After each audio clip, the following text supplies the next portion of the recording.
I've been posted to Porto, Neu-Delhi, Sarajevo, Reykjavik, Bordeaux, Berlin, Kairo, Kabul, Kathmandu, Tashkent, Stockholm, Tegucigalpa, Peking.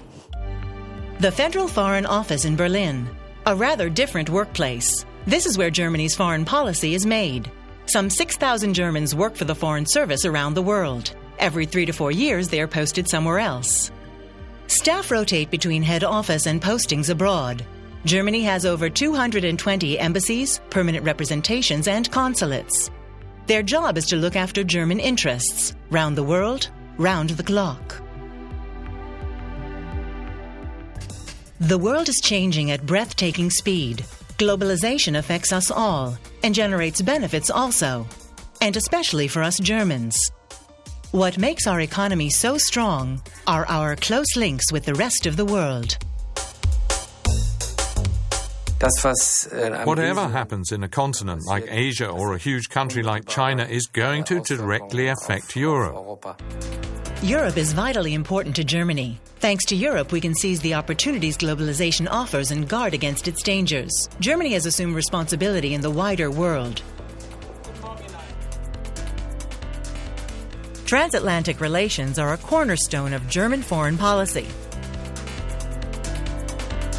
One of the main jobs of diplomacy is to promote peace and security.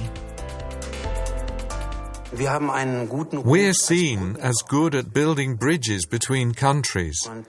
That's why we're a respected member of the international community. New York. This is where the nations of the world negotiate on peace and international security, for this is the seat of the most important actor in international affairs, the United Nations.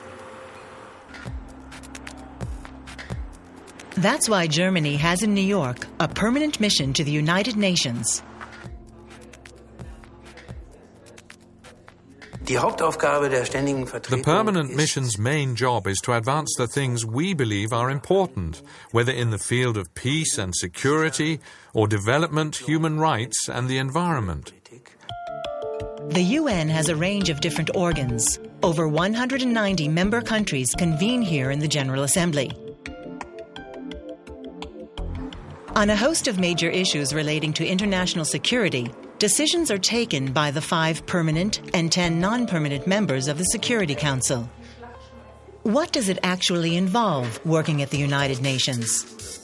Let's look at what human rights officers Susanna Fries-Geyer and Ralf Schröer are doing.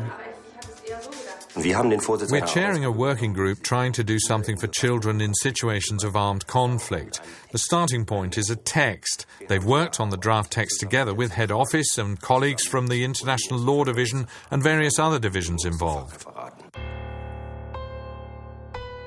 This means having daily contacts with the Federal Foreign Office in Berlin, since that's where the strategic decisions on Germany's foreign policy are taken.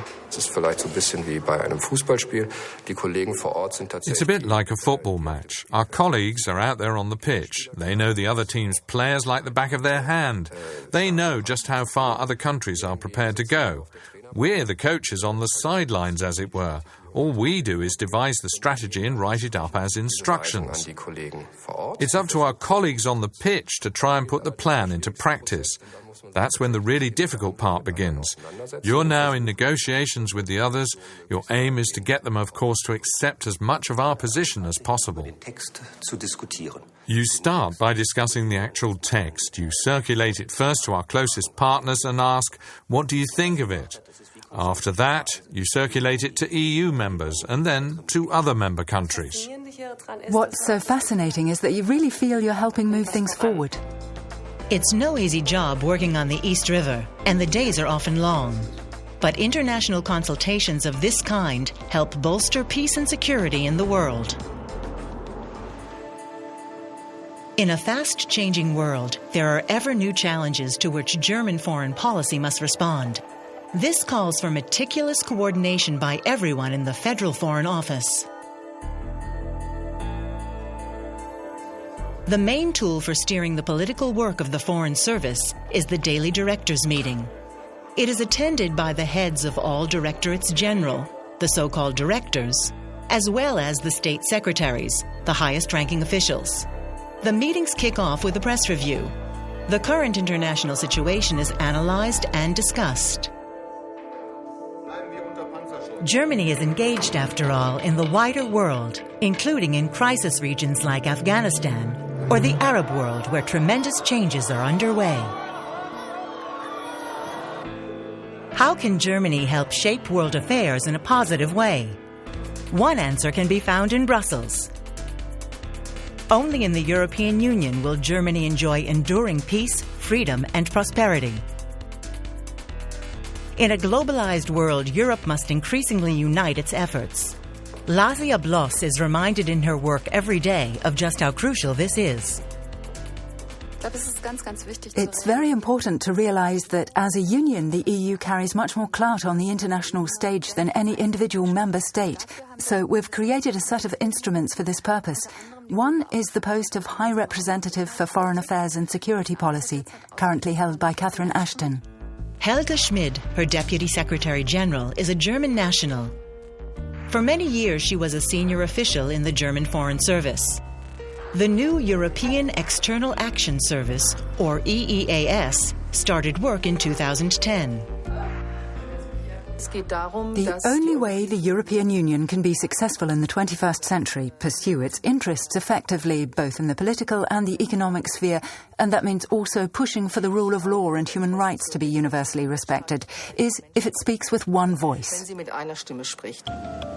Eliciting this one voice from a choir of 28 very different members is anything but easy.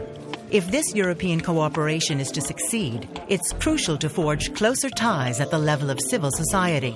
Since the fall of the Berlin Wall, Germany and Poland have developed the same kind of especially close ties and mutual trust that Germany and France have enjoyed for years. Our cultural relations and education work gives people abroad a better idea of what Germany today is really like. When a German-Polish ensemble performs on a drama train en route from Krakow to Berlin, that too can help build bridges between nations and bring people together. For Germany as a research and business location, it's important to stimulate interest in our culture and language. That's the thinking behind the Deutsche Wagen touring through Poland. Parked on market squares or in school grounds, they spark interest in learning the language of the country next door. Good relations are founded on mutual understanding.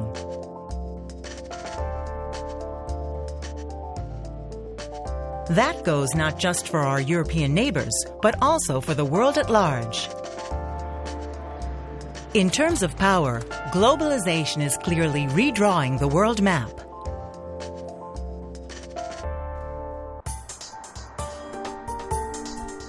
China is a rising global player, with which Germany is politically and economically linked in all kinds of ways.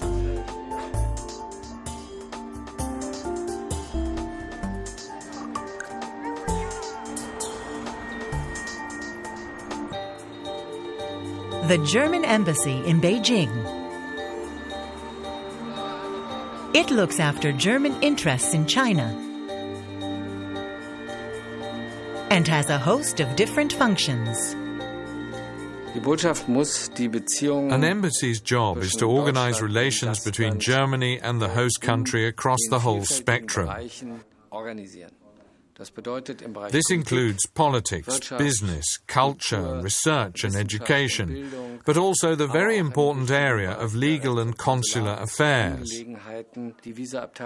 The visa section is an embassy's visiting card. For this is where many Chinese people have their first contact with Germany, when they apply for a visa. The embassy in Beijing receives some 100,000 visa applications a year. Every single one has to be properly processed. The embassy is the interface between Germany and the host country. Interacting with Chinese society is very important. The ambassador has invited a student group to the residence. How do I communicate Germany? What image do I want to convey to the Chinese public? And young people especially, of course. We Germans are creative, we're innovative. We try to come up with forward-looking solutions, and we do so in a spirit of partnership. When the ambassador sets off for his appointments in a German-made electric car, that sends a powerful message and boosts Germany's reputation as a high-tech, ecologically responsible country. That's also good for German business, in Germany and abroad. In today's globalized world, many German companies see a well-established presence in China as essential. In China, it's the politicians who run the economy. The embassy helps you get through to the decision makers. Smaller and medium-sized companies, for example, need embassy assistance with things like licenses or dealing with customs. Large companies tend to need more general political support, and here the ambassador is, of course, our frontman. The embassies also provide all kinds of services in their host country for German nationals, whether they are expatriates or tourists passing through. In the case of happy events, such as certifying acknowledgement of paternity for a new baby, or in the case of some emergency. Losing your money or your passport is something that happens all the time. When that happens, you turn to someone like Mona Krems from the embassy's Legal and Consular Affairs section. When someone loses their passport, we can help by issuing travel documents so they can continue their journey or return to Germany. If they're in trouble with the Chinese authorities, we can help by arranging for lawyers or interpreters so they have some way of communicating with the authorities. There's a number of things every traveler can do to ensure the embassy can help effectively when necessary. If you visit the websites of our missions abroad or the Federal Foreign Office, you can access our special password-protected registration form for emergency contact. Here you can enter your email address and other relevant information that'll help us provide assistance in the event of an emergency. The embassy has a 24-hour emergency service. The staff take it in turns to do emergency telephone duty. German Embassy Beijing Emergency Service, good morning. Your passport's lost? Okay, just a moment, please. There are also emergencies which involve not just the embassy, but also the Crisis Response Center in Berlin. A telephone hotline for people in the crisis zone and their families at home is installed. Travel warnings and other information are posted on the website. The Federal Foreign Office's Crisis Response Center is the government clearinghouse for all information on a given crisis abroad. This is where the government crisis unit meets. Crises may be due to natural disasters like earthquakes or tsunamis, or to civil war or failing state situations. The crisis unit operates in a down-to-earth, unbureaucratic way to help German nationals in the crisis zone. Foreign policy is a difficult balancing act. To make sure it succeeds, the Federal Foreign Office is working round the clock and round the world. For peace and security. For a strong Europe. For the effective management of globalization. The Federal Foreign Office is Germany's voice in the world.